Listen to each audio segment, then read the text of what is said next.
Hi and welcome to the channel. Today I want to share some videos with you that we were given when we very first bought our caravan back in 2024. We bought an Elddis 554 from Leisure Caravans at Woodstone Village in Hortonley Spring.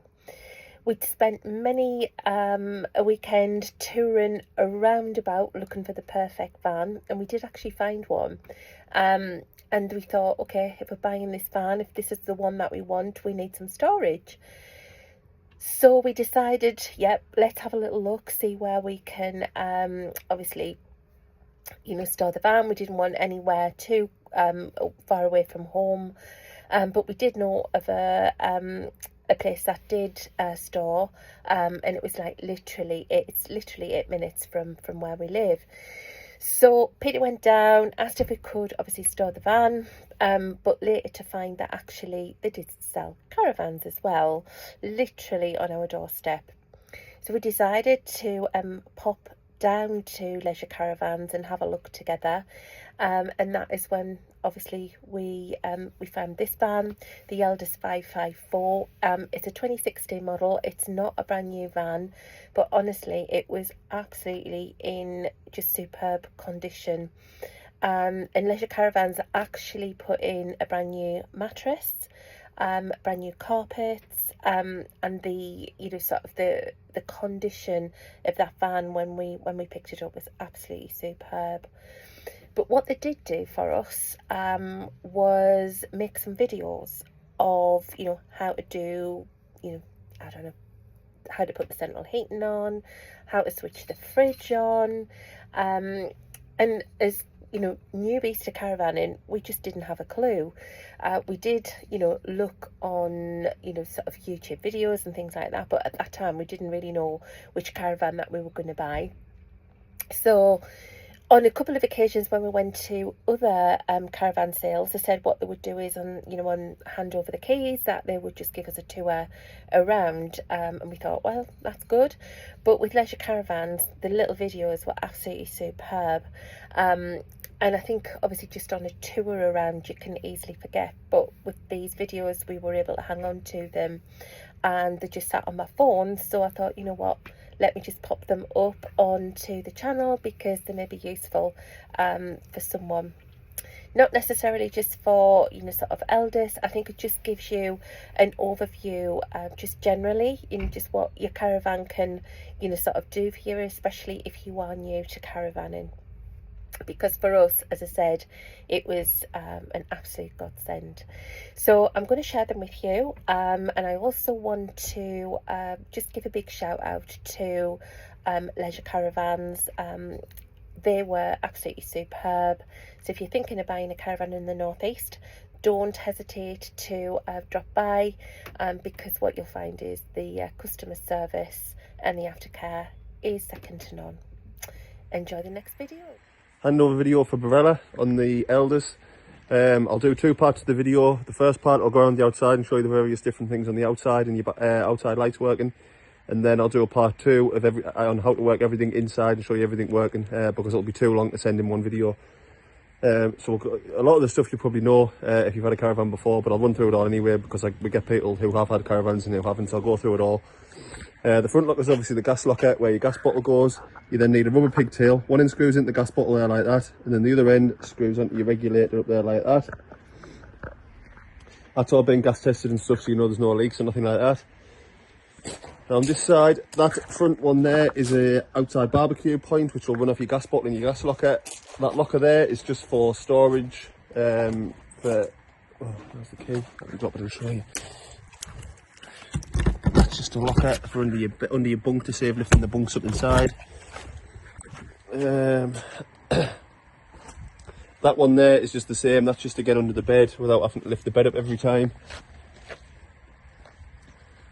I'll run through your backlights. That's your left-hand indicator. That's your fog lights at the bottom. Might be a bit hard to see, it is sunny. That's your right-hand indicator. That's your right-hand side light. That one is on up there as well, I don't know if you can see. That's your brake light.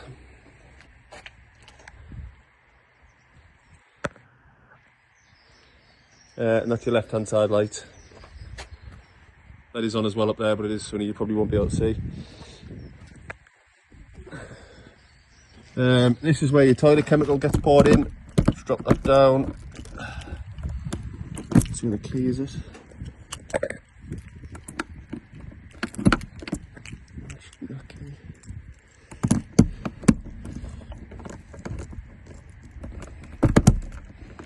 That's it. It is that key, so it was just a bit stim. So you just pour your toilet chemical in there. I don't know if there's some in or not, so that's obviously when you flush the toilet, there's something there to wash everything away. It's your pink Thetford chemical that you can pour in there. This is where your cassette goes. It's already open. There's your cassette in there. You just pull that orange handle up and towards you when you need to go and empty it.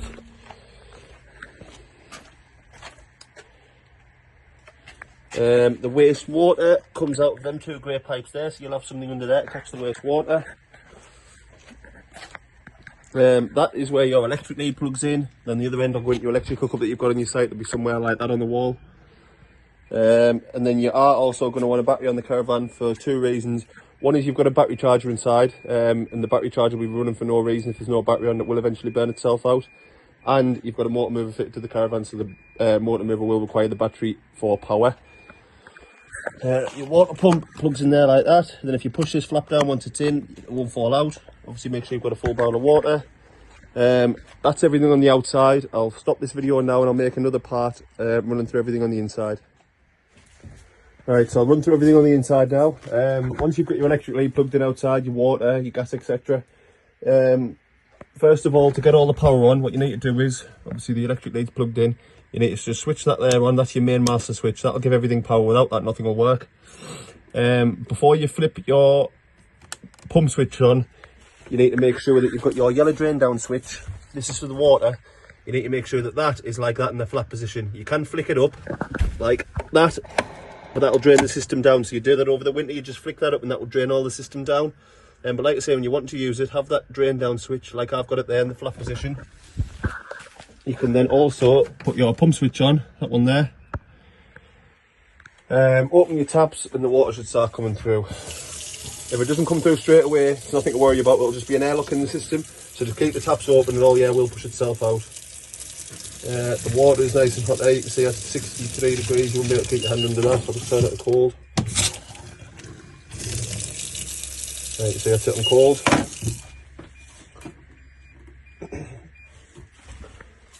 Bathroom taps.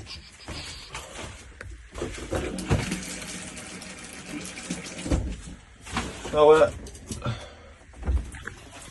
You want to salt yourself?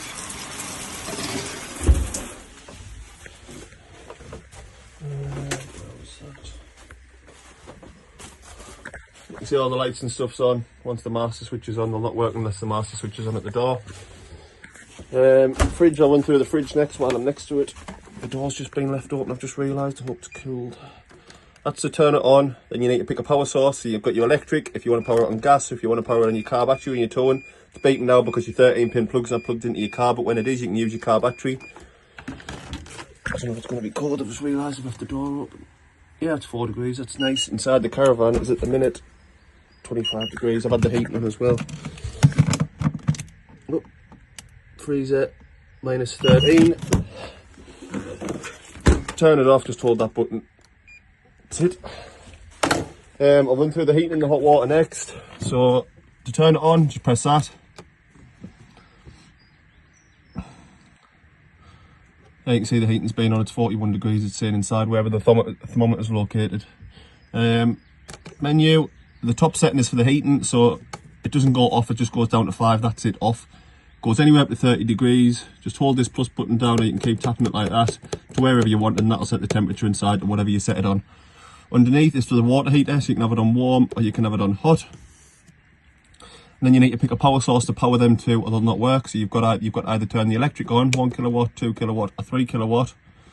Or if you don't want your electric on, you will have to put your gas on at the bottom there, because if it hasn't got any power source, it'll not work. Or you can have them both on.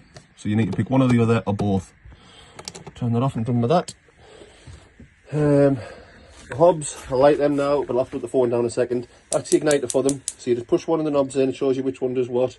This does the front left. So you push it in, turn it a quarter of the way, keep it pushed in, push the igniter, Little light, once it's lit, keep this held in for 4 or 5 seconds. You can let go and it'll stay. So lightly does now, but I'll put the phone down for a second.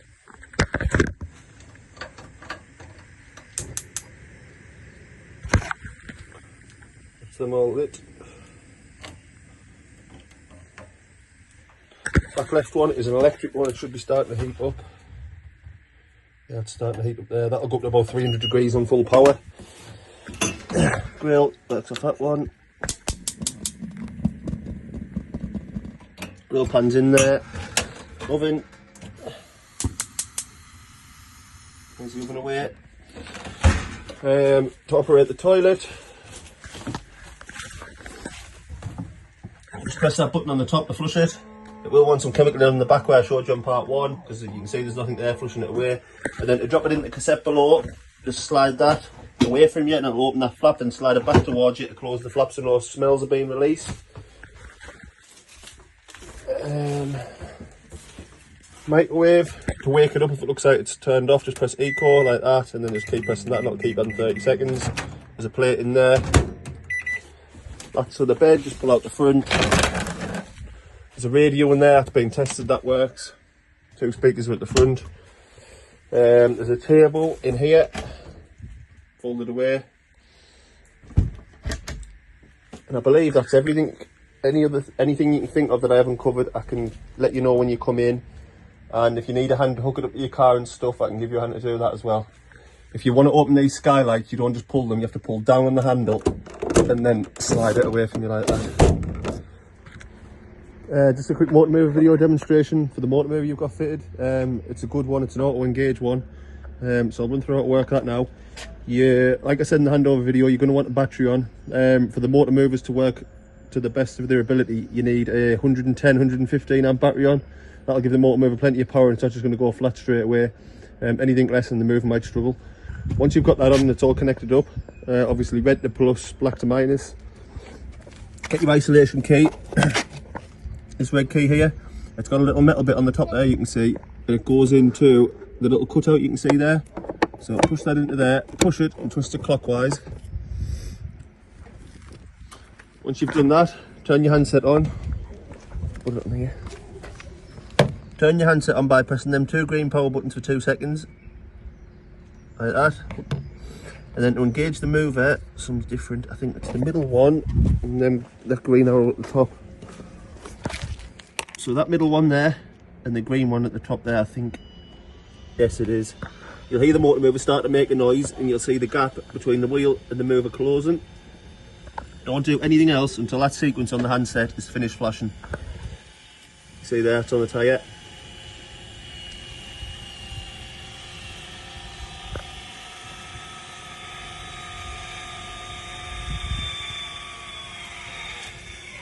Even when the movers stop making a noise, just wait for that to finish.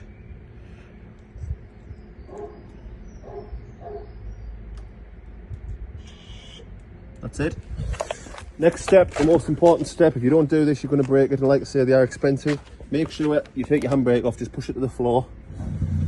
Like that. If you don't take the handbrake off and you try and move it, you're going to break them. Once the handbrake's off, you're good to go. So that shows you there, that represents the caravan. So that there'll take it forward, that's the hitch. Just hold that and that'll bring it forwards. It will go up a slight incline, something like what it's on there, that concrete.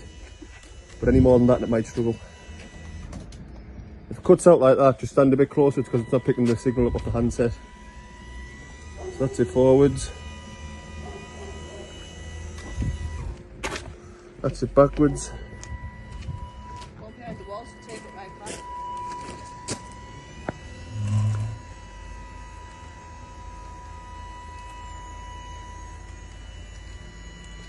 Side to side, works off them ones.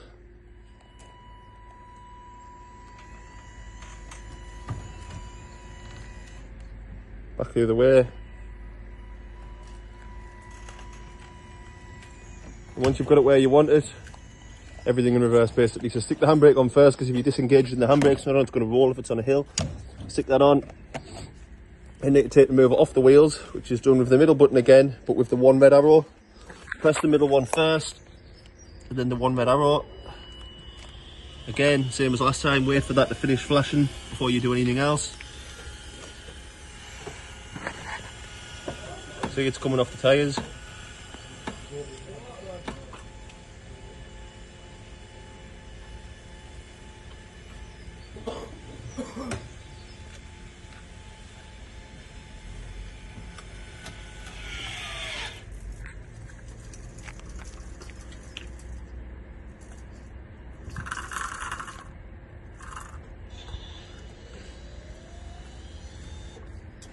That's that finished. You can then turn the handset off by pressing these and holding them for a little bit longer this time, about 5 seconds. Like that. And then the only final thing to do is just to turn this off or it'll flatten your battery, and that's how to do that.